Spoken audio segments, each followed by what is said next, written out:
It was a typical Tuesday winter afternoon in New York City when my life changed forever. The clock at Grand Central Terminal read exactly 4:47 p.m. when I stepped off the Metro North train from White Plains, carrying only a worn backpack and the weight of 40 years of service as a high school teacher in the Bronx. My name is Robert William Chen. I'm 68 years old, and until that moment, I believed I had left behind the most difficult days of my existence. The terminal buzzed with the typical late afternoon movement. Exhausted commuters rushed to catch their connections, students chatted loudly about classes, food vendors offered their products with that characteristic energy that only those who need to survive in the streets of Manhattan possess. I walked slowly, not from laziness, but because my arthritic knees protested with each step on the cold marble floor. I had spent the afternoon at Mount Sinai Hospital, where I had my monthly checkup since my diabetes diagnosis. Nothing serious, just the routine of a retiree who learned to live with the limitations of age. My appointment had been delayed 3 hours, something normal in any medical system. And now I faced the evening rush to get back home to my small apartment in Chinatown. It was when I stopped near the marble bench to adjust the backpack strap that was hurting my left shoulder. The movement was simple, natural, something anyone would do, but apparently for the security guard approaching with long strides and a scowling expression, this was interpreted as a threat. "Hey, you there! What are you doing?" The voice echoed harshly above the crowd noise. I looked up and saw a tall man, probably in his 40s, wearing a navy blue uniform and an intimidating posture. His badge read Derek Williams and a contracted security company. Small, hard eyes analyzed me as if I were a criminal about to commit some crime. "Good afternoon, sir. Just adjusting my backpack," I replied with the politeness my mother taught me as a child, back in San Francisco's Chinatown where I grew up. Derek moved closer, invading my personal space in a way that made me instinctively step back. "Don't give me that good afternoon crap. You're blocking people's flow. Move it along." I looked around, confused. There were at least 6 similar benches in the area, most occupied by other passengers. An elderly lady was eating a sandwich a few feet away. A young man was checking his phone. 2 friends were chatting animatedly. Nobody else was being bothered. If you're enjoying this real story of transformation, don't forget to subscribe to the channel to follow the upcoming chapters. "Sir, I'm not blocking anyone. I just need to rest a few minutes before taking my next train," I explained, trying to stay calm. My voice came out weaker than I would have liked, betraying the nervousness that was beginning to invade me. "Get away, old man!" Derek's voice exploded like thunder, echoing through the entire terminal area. "Didn't you understand? You're in the way. This isn't a place for homeless people to hang around." The insult hit me like a slap in the face. Homeless? Me, who had worked 30 years teaching chemistry at James Monroe High School, who raised 2 children alone after my wife Linda died of cancer, who never missed a bill payment in my entire life. I felt my face burn with shame and indignation. Around me, dozens of people had stopped to watch the spectacle. Some whispered among themselves. Others took out their phones to record. In the age of social media, any public confrontation becomes instant entertainment.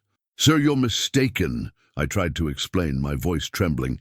"I'm a retired teacher. I have all my documents. I just came from a medical appointment and only need to—" "I don't want to hear about your life," Derek interrupted me, taking a threatening step toward me. "Documents. Everyone has an excuse. You think I was born yesterday?" The humiliation burned my throat. Around us, people formed a semicircle, like spectators at a grotesque circus. Some whispered comments I couldn't fully distinguish, but I caught scattered words. Poor guy, excessive, authority. A mixture of pity and indignation that only made my situation worse. "Look, people are filming," said a female voice in the crowd. And it was true. At least 5 phones were pointed in our direction, capturing every second of that public humiliation. I thought about my grandchildren, the possibility of them seeing their grandfather being treated this way. The idea broke my heart. "Please, sir," I pleaded, trying to appeal to any vestige of humanity in this man. "It doesn't have to be like this. I can show you my documents, explain my situation." "Enough talking!" Derek shouted, making exaggerated gestures for the phone cameras, as if he were performing for an audience. "Either you leave nicely, or I call the NYPD. And they won't have the same patience I'm having." My mind raced to news I had seen on television about violence in transit stations, cases of people being assaulted by security guards, some ending tragically. Genuine fear began to mix with indignation. It was then that I felt a different presence approaching, a movement in my peripheral vision, something that cut through the tension of the moment like a gentle breeze in the suffocating heat of humiliation. It was something that would change not only this confrontation, but my entire perception of hasty judgments and the true nature of compassion. The noise of the terminal continued in the background, train announcements, conversations, hurried footsteps.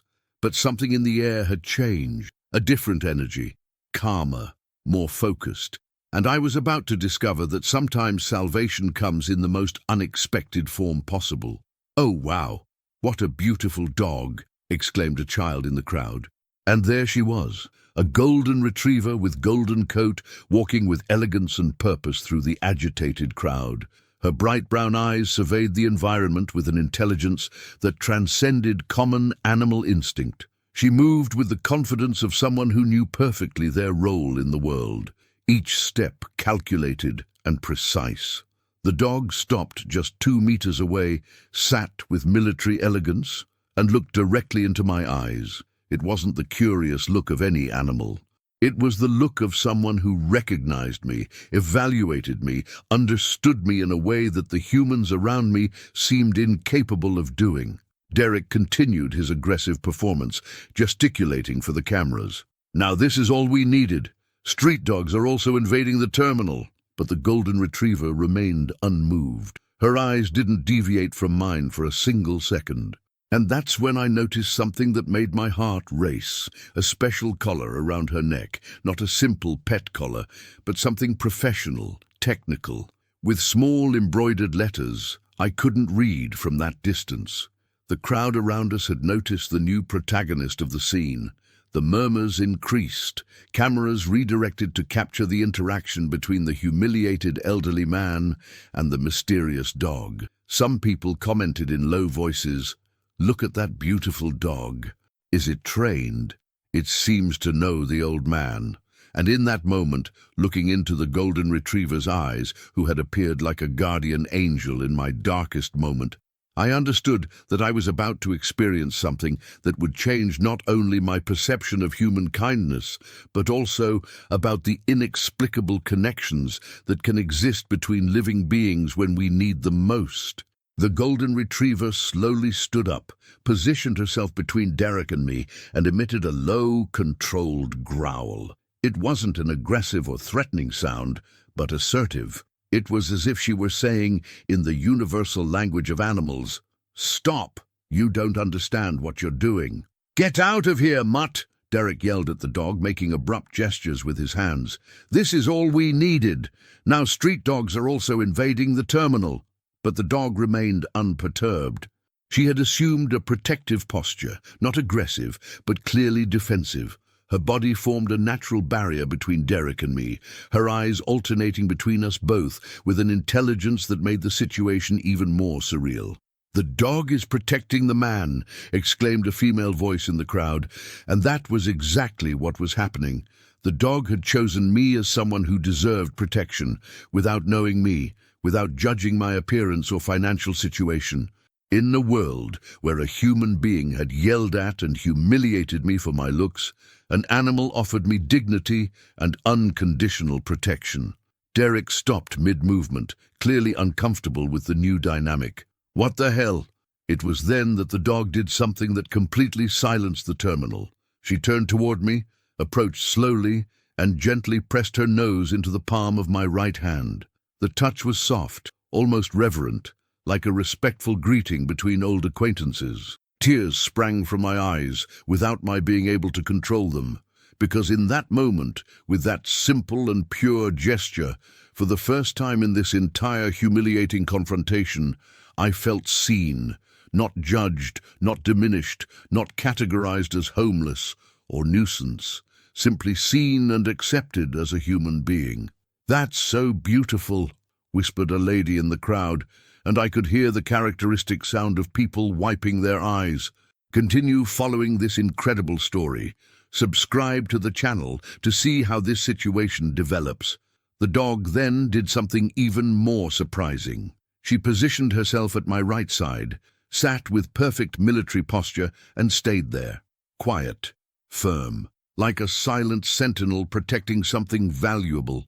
Derek seemed completely lost. His initial aggressiveness had transformed into confusion, then hesitation. The cameras kept recording, but now the focus had completely changed.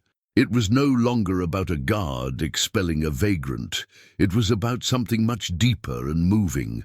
I don't understand," Derek muttered, looking around as if searching for someone who could explain what was happening. A middle-aged man, dressed in a suit and carrying an executive briefcase, approached our small group. "Excuse me," he said, addressing me directly. "May I see the dog's collar?" I looked at him, still in shock from the entire situation. "Of course," I replied with my voice breaking. The man respectfully knelt beside the golden retriever, who received him with a brief tail wag, but without leaving her protective position at my side. He examined the collar for a few seconds, then stood up with an expression of growing understanding on his face. "People," he said loudly to the crowd, "this is a service dog, professionally trained." The murmur in the crowd increased. "Service for what?" someone asked. The man looked directly at me, then at Derek, then at the cameras. "This dog is trained to detect diabetic crises." The silence that followed was absolute. It was as if time had stopped at Grand Central Terminal. The noise of trains continued in the background. System announcements echoed off the marble walls. But there, in that small circle of people, there was a silence loaded with growing understanding. My mind raced back to the appointment at Mount Sinai Hospital, blood tests, the conversation with the doctor about glucose levels, the guidance to better monitor my diet, the fatigue I had felt throughout the day, which I had attributed to waiting at the hospital. "What do you mean?" Derek asked, his voice no longer aggressive. The man in the suit continued his explanation for the entire crowd. "Medical alert dogs are trained to recognize chemical changes in the human body. They can detect when someone is having a diabetes crisis, epilepsy, or other serious medical problems. Her behavior indicates that this gentleman may be experiencing a hypoglycemic episode." I felt my world spin slightly. The fatigue, the subtle dizziness I had ignored, the feeling of weakness I attributed to the stress of the confrontation. Could it be? The dog then did something that confirmed all suspicions. She stood up, walked to my backpack that had fallen to the floor during the argument, and with surgical precision touched with her paw one of the side pockets where I kept my glucose meter and emergency tablets. The crowd was speechless. Even Derek seemed to be beginning to understand the magnitude of his error. "Sir," the man in the suit said gently, "are you diabetic?" "Yes," I replied, my voice coming out as a whisper. "I've been in treatment for 2 years. I just came from an appointment at Mount Sinai." The pieces of the puzzle were fitting together for everyone present. The elderly man who was publicly humiliated wasn't a homeless person causing trouble. He was a diabetic patient, possibly in medical crisis, being protected by a trained dog that recognized signs no human had perceived. "How did she know?" asked a woman in the crowd. "Dogs like her have extraordinary smell," explained the man in the suit. "They can detect chemical changes in human sweat and breath. When blood sugar drops dangerously, our body releases chemical compounds they can identify even before we perceive the symptoms." Medical mutts, plons. A child in the crowd asked, "Is she an angel?" The innocent question provoked emotional smiles on many faces. Derek, who minutes before was yelling at me as if I were a criminal, now watched in absolute silence. His face had lost all aggressiveness, replaced by an expression that mixed confusion, shame, and something that seemed to be the awakening of a conscience. "Sir," Derek murmured, approaching slowly, "I didn't know. I thought you were—" "You thought I was homeless." I completed the sentence without bitterness. "It's understandable, but even if I were, I would still deserve human respect." While my blood sugar slowly normalized with the glucose tablets I always carried for emergencies, I observed the faces around me. There were tears of emotion, smiles of admiration, and something deeper, a collective understanding about hasty judgments, about the importance of compassion, about how a simple animal had demonstrated more humanity than any of the human beings present in that initial moment. And in that moment, with the golden retriever still vigilant at my side, and a crowd of strangers who became witnesses to a lesson about humanity, I understood that I was experiencing something that would change not only my life, but potentially the lives of everyone present. "What's her name?" I asked the dog, stroking her silky head. The man in the suit smiled. "From the collar, it looks like her name is Honey, and from what I can see, today, she decided you were her most important mission." "Sir, you need to check your blood sugar now," said the man in the suit, his voice loaded with respectful urgency. "This dog is indicating you may be in severe hypoglycemia." My fingers trembled as I opened the backpack. Honey remained at my side, her brown eyes fixed on me with an intensity that transcended any connection I had ever experienced with an animal. It was as if she could see through my skin, straight to my blood's chemical levels, detecting something I myself hadn't perceived. I feel a little dizzy," I admitted, finally recognizing the signs I had ignored throughout the confrontation. "I thought it was just stress from the situation." "It often is," explained a female voice. A woman in scrubs had approached our group, apparently a healthcare professional passing through the terminal. "Stressful situations can mask or even precipitate diabetic crises. Did you eat lunch today?" The question hit me like lightning. "No," I replied, feeling a knot in my stomach. I was nervous about the hospital appointment, couldn't eat anything since breakfast at 6 this morning. The crowd around us had grown, but the atmosphere had completely changed. They were no longer spectators of a confrontation, but witnesses to something extraordinary. Cell phone cameras continued recording, but now they captured a story of redemption rather than humiliation.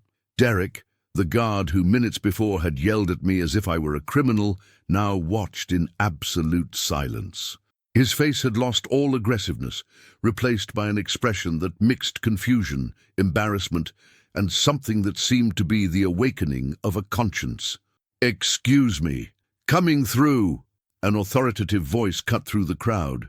A tall man, about 45 years old, wearing an NYPD uniform, made his way through the people. "I'm Officer Michael Rodriguez. I have first aid training." But when he approached our small circle, something surprising happened. Honey stood up, wagged her tail vigorously, and walked directly to him with evident joy. "Honey!" exclaimed the police officer, kneeling to receive the dog's enthusiastic affection. "What are you doing here, girl?" The final piece of the puzzle fell into place. The crowd became even quieter, realizing we were about to discover the complete story behind this extraordinary situation. "Is Honey your dog?" I asked, my voice broken with emotion. "Yes and no," replied Officer Rodriguez, still petting the golden retriever's head. "Honey was trained in the NYPD's service dog program. She specializes in medical detection, mainly diabetic and epileptic crises. She works with us in special operations and public events." He looked directly at me, then at Derek, then at the entire crowd. "But today is her day off. I was heading home and brought Honey for a walk.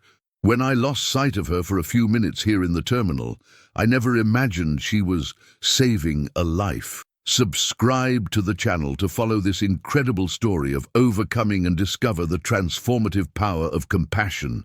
The words echoed through the terminal like emotional shockwaves. Saving a life. Honey, the golden retriever who had defended me when no human being did, had literally detected a medical emergency that could have had serious consequences if untreated. "Sir," said Officer Rodriguez, addressing me with profound respect. "Honey is indicating you need immediate medical attention. Can I help you check your blood sugar?" With trembling hands, I took out my glucometer from the backpack.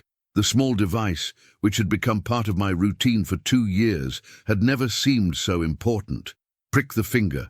Wait a few seconds. Read the result that would define whether Honey was correct in her silent assessment. 58 DL. "Severe hypoglycemia," confirmed the woman in scrubs, reading the result over my shoulder. "Normal would be above 70. You're in a crisis that could have evolved to fainting or worse." The silence in the terminal was almost deafening. Dozens of people watched as I ingested the glucose tablets I always carried for emergencies, following medical guidelines I had received during my treatment. Derek approached slowly, removing his uniform cap in a gesture of humility I didn't expect.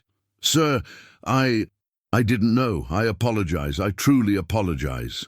His voice was broken, loaded with genuine regret that transcended words. "I behaved like an animal. You're a human being. You deserved respect, and I treated you like a homeless person." I completed the sentence without bitterness. Even if I were homeless, I would still deserve human dignity. The tears running down Derek's face were visible to the entire crowd. There was a man confronting the reality of his prejudices, his lack of humanity, the way he had judged a human being based solely on appearances. Honey, perceiving the crisis was being controlled, returned to my side and gently placed her head on my knee. Her work wasn't finished. She would continue monitoring me until she was certain I was completely safe. "How did she know?" asked a woman in the crowd. Officer Rodriguez explained to everyone present. "Dogs like Honey are trained to detect chemical changes in human sweat and breath. When blood sugar drops dangerously, our body releases chemical compounds they can identify even before we perceive symptoms. Honey detected this gentleman was in danger and instinctively protected him. Type strong +1. A child in the crowd asked, "Is she an angel?" The innocent question provoked emotional smiles on many faces. "In a way, yes," replied Officer Rodriguez. "Honey and other dogs like her are trained to save lives. They're four-legged angels." While my blood sugar slowly normalized, I observed the faces around me. There were tears of emotion, smiles of admiration, and something deeper, a collective understanding about hasty judgments, about the importance of compassion, about how a simple animal had demonstrated more humanity than any of the human beings present in that initial moment. Derek remained nearby, clearly struggling with the weight of what had happened. "Sir, is there any way I can compensate for what I did?" "There is," I replied, my voice stronger now that the glucose was taking effect. "Next time you see someone who seems to need help instead of suspicion, remember this dog who judged me by my need, not by my appearance." And in that moment, with Honey still vigilant at my side and a crowd of strangers who became witnesses to a lesson about humanity, I understood I was experiencing something that would change not only my life, but potentially the lives of everyone present. "Sir," said a shy voice. It was a young student. Could we do something to help? I mean, so this doesn't happen again to other people." The question opened the door to something I hadn't anticipated, the transformation of our personal experience into a movement of social change that would extend far beyond the walls of Grand Central Terminal. 20 minutes had passed since Honey saved me, and the atmosphere at Grand Central Terminal had completely transformed. What began as public humiliation had evolved into a spontaneous congregation of humanity. People who initially were just curious spectators now approached with genuine offers of help. "Sir, do you need anything? Water? Something to eat?" asked a black woman of about 60, carrying shopping bags. Her calloused hands indicated a life of work, but her eyes shone with genuine kindness. "Thank you so much, ma'am." "Dorothy Washington," she replied with a warm smile. "I've been working as a home health aide for 30 years, and I know how hard it is when people judge us by appearance instead of getting to know us." Her words carried the weight of lived experience. How many times had she faced similar prejudice?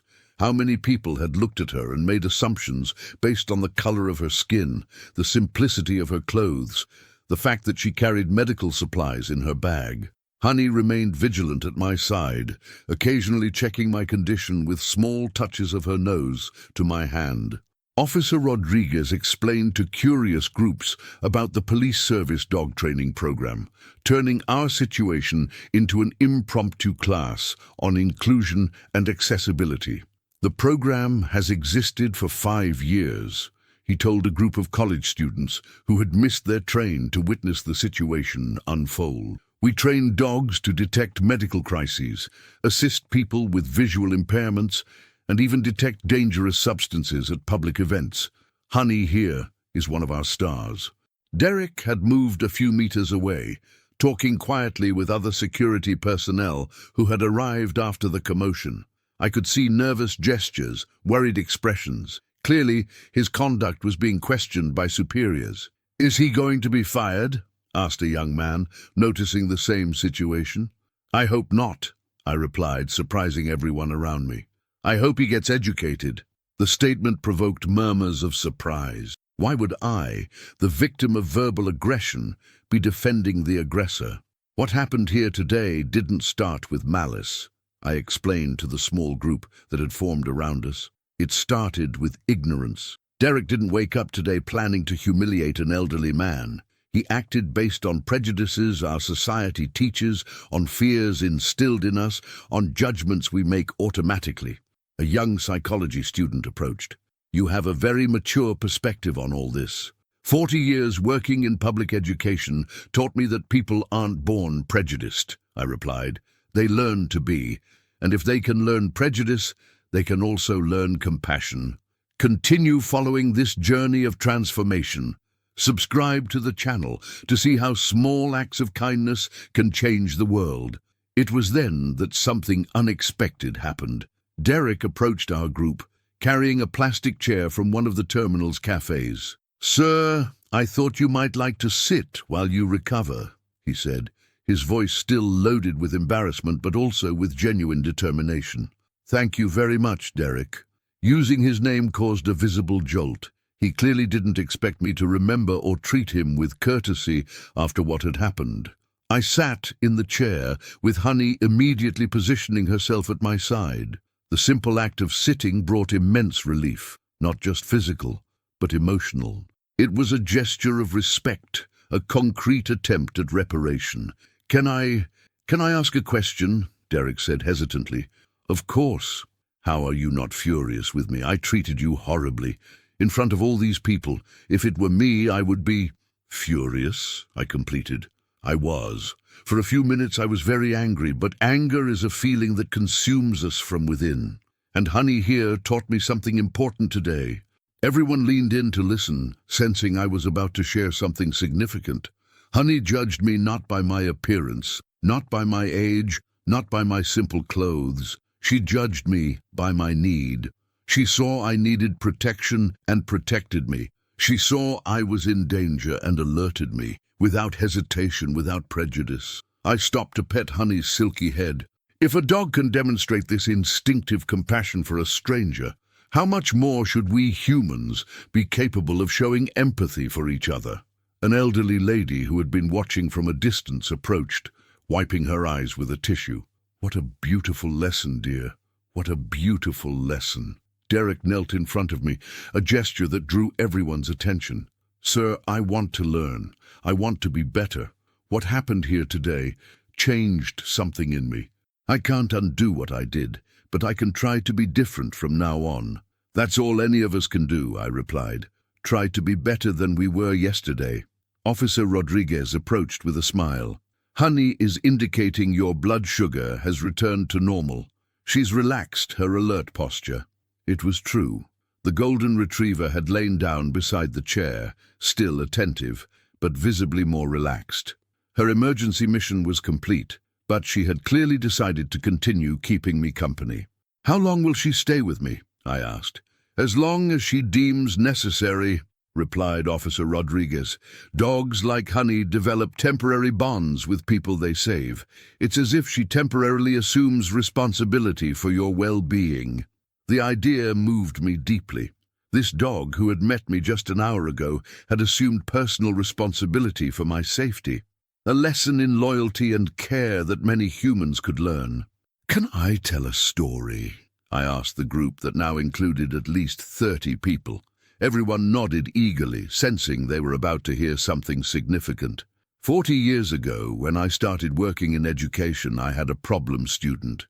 Tommy, 8 years old. He arrived dirty, hungry, aggressive with classmates. Other teachers said he was a lost cause, came from a broken family, would never amount to anything. I paused, seeing I had completely captured everyone's attention. It took me months to discover that Tommy wasn't aggressive or problematic. He was protecting his younger sister from an abusive father, assuming responsibilities that shouldn't be a child's. Once we understood his real situation, we were able to truly help him. "What happened to him?" asked the psychology student. "He graduated as a doctor. Today he's a pediatrician specializing in children in vulnerable social situations." I smiled, seeing the impact of my words. Sometimes, when we judge someone by first impression, we lose the opportunity to know an incredible story. Derek wiped his eyes discreetly. "You're talking about me too, aren't you?" "I'm talking about all of us," I replied gently. "We all have our stories, our fears, our reasons for acting as we do. The important thing is having the humility to recognize when we're wrong and the courage to change." And in that moment, sitting in a plastic chair in the middle of a train terminal, surrounded by strangers who became temporary friends and protected by a dog who taught me about unconditional love, I understood I was experiencing one of the most transformative experiences of my life. The terminal clock read 6:15 p.m. when an unexpected committee approached our group. 3 men in suits, clearly transportation company executives, walked toward us with serious expressions. The tallest of them, a black man of about 50, carried a badge identifying Operations Director, MTA. "Good evening," he said, initially addressing Officer Rodriguez. "I'm James Thompson, Operations Director. We received reports about an incident involving our contracted security personnel." The tense atmosphere returned instantly.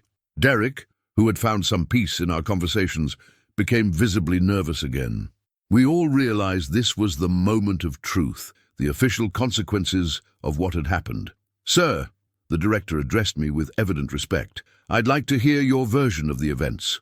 Before I could respond, at least 5 people began talking simultaneously, all defending different aspects of the situation. The psychology student showed the video recorded on her phone. Dorothy began recounting what she had witnessed. Officer Rodriguez explained Honey's medical intervention. "Please," said the director, raising his hand, "I'd like to first hear from the gentleman who was affected by the situation." I looked at Derek, who was clearly terrified of the possibility of termination, then at Honey, who remained calmly at my side, then at all these people who had become part of my story on this extraordinary day. "Director Thompson," I began, my voice firm but gentle, "what happened here today was much more complex than a simple incident between employee and passenger."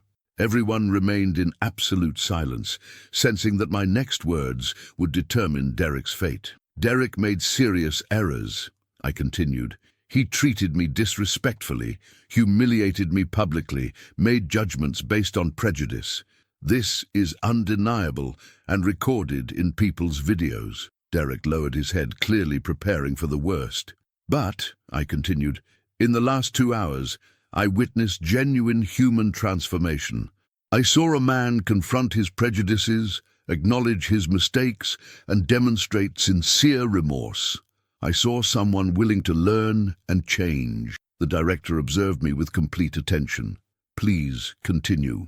"If the purpose of punishment is to educate and prevent future occurrences, then firing Derek would be counterproductive. He learned more this afternoon about respect and humanity than many learn in a lifetime. You're witnessing one of the most powerful lessons about forgiveness and transformation. Subscribe to the channel to see the conclusion of this inspiring story. Murmurs of approval echoed through the group. Dorothy whispered, "Amen," softly. The psychology student was taking notes in a small notebook, clearly fascinated by the psychological dynamics she was witnessing. "Are you defending the employee who verbally assaulted you?" asked one of the executives, clearly surprised. "I'm defending the human being who learned a valuable lesson," I corrected.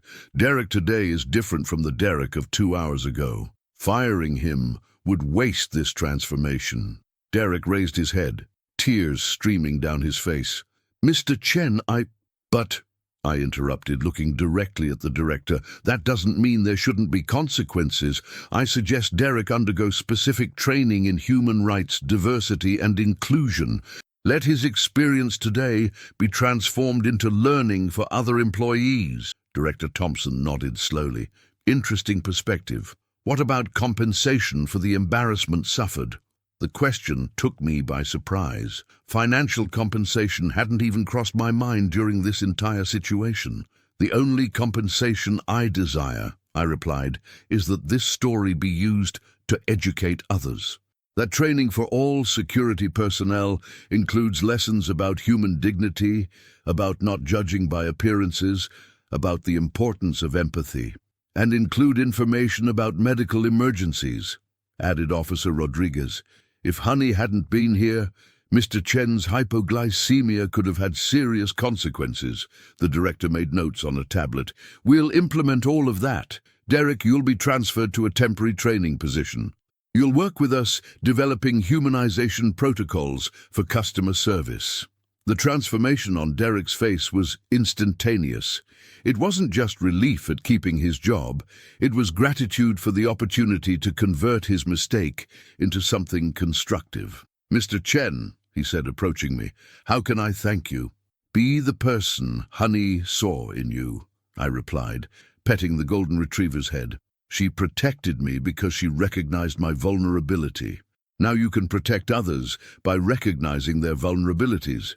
It was then that Dorothy approached the director. "Sir, may I speak?" "Of course, ma'am. I've been working cleaning offices for 30 years. I've been treated like Mr. Chen was treated today many times. People look at me and see only the cleaning lady. They don't see the mother who raised 3 children, the woman who taught 2 grandchildren to read, the person who has feelings and a story."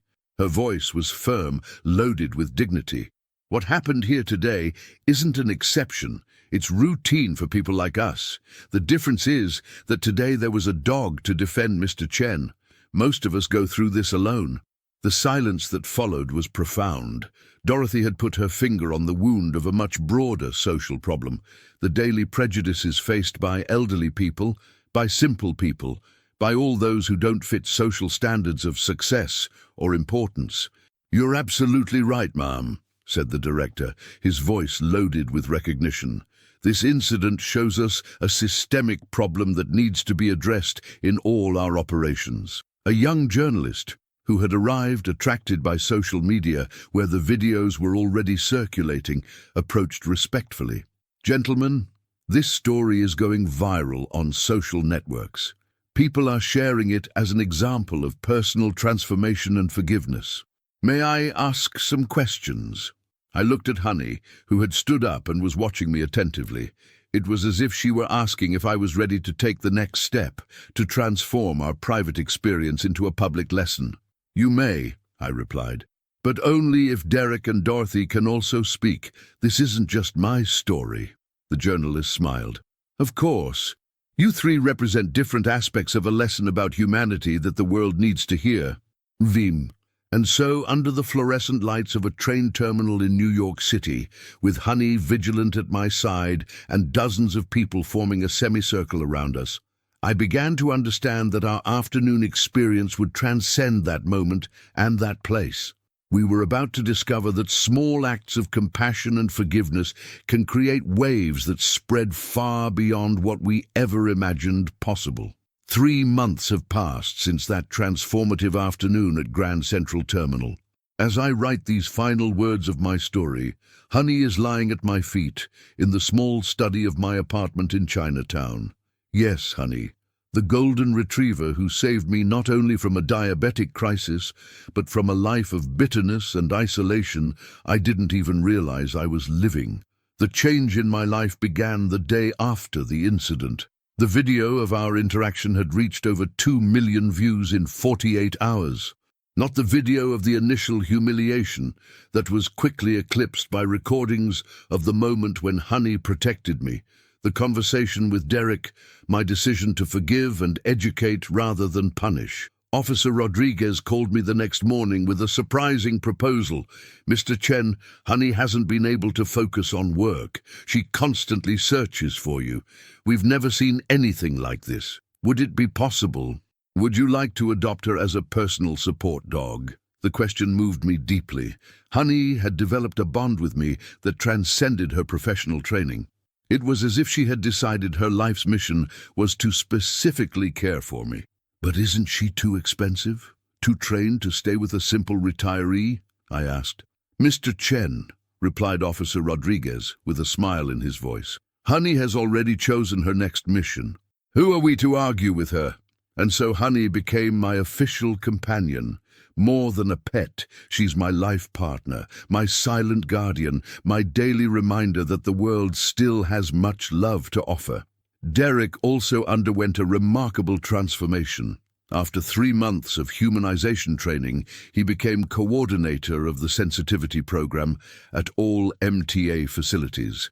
We meet monthly, not out of obligation, but because of genuine friendship born from our shared experience. "Mr. Chen," he told me during our last meeting, "that day was the worst and best of my life. Worst because it showed me what kind of person I was becoming. Best because it gave me the chance to change." Dorothy became one of the most sought-after speakers in the program.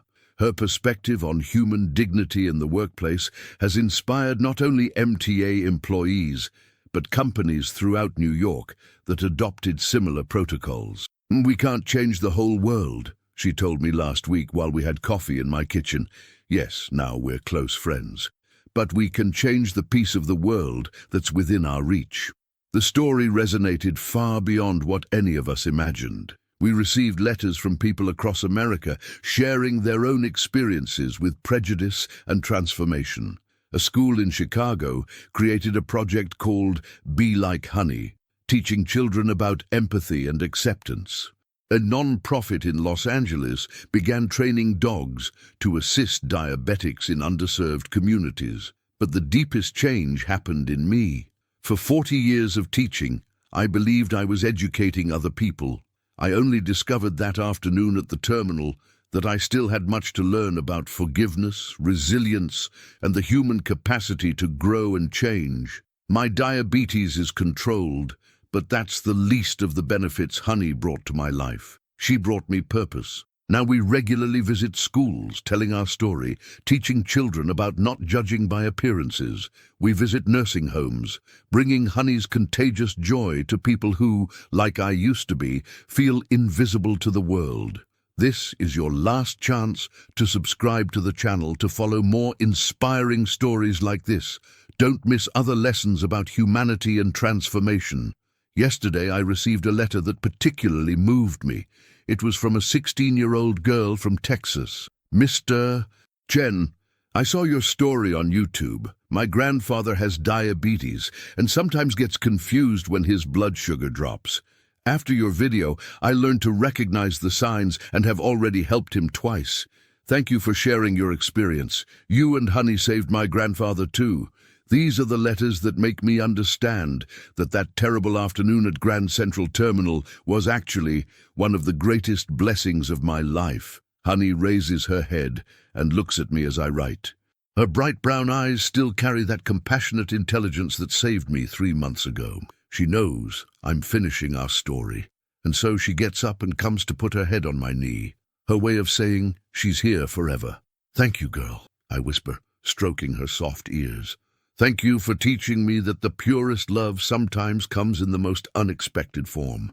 The MTA's service dog program, partially inspired by our story, expanded its training to include detection of diabetic and epileptic crises. Officer Rodriguez tells me they now have a 6-month waiting list for people needing medical alert dogs. Our dogs save lives plus one. Your story changed public policy, he told me the last time we met. Now there are proposals in Congress to make first aid and human dignity training mandatory for all public transportation personnel. And B, when I think about that afternoon, the initial humiliation, the fear, the anger I felt, and compare it with the life I have today, filled with new friends, renewed purpose, and a loyal companion who daily teaches me about unconditional love, I understand that sometimes we need to go through our darkest moments to discover the light that was always within us. The truth is, Derek wasn't the only person transformed that day. Honey didn't just save my physical life, she saved my soul from a life of bitterness and loneliness I didn't even realize I was living. Today I know that every person we meet carries a story, invisible struggles, unshared pains. I know that a moment of compassion can change an entire life. I know that forgiveness liberates not only those who are forgiven, but especially those who forgive. And I know that sometimes the wisest teachers come in the form of a golden retriever with brown eyes, who teaches us that true love doesn't judge, doesn't condition, it just protects and remains. This is our story. The story of how a terrible afternoon transformed into the most transformative experience of our lives. The story of how Honey, a dog trained to detect medical crises, also detected the crisis of humanity we were living without realizing it. The story of how, sometimes, to find our best version, we need to be seen through the eyes of someone who loves us without conditions, even if that someone has 4 paws and a heart bigger than the world. Honey raises her head and looks at me one last time, as if approving these final words. Then she lies back down, confident that her story has been told with the dignity it deserves. And I, Robert William Chen, at 68 years old, discovered it's never too late to learn about love, forgiveness, and second chances. It's never too late to discover we still have much to teach and much to learn about being truly human.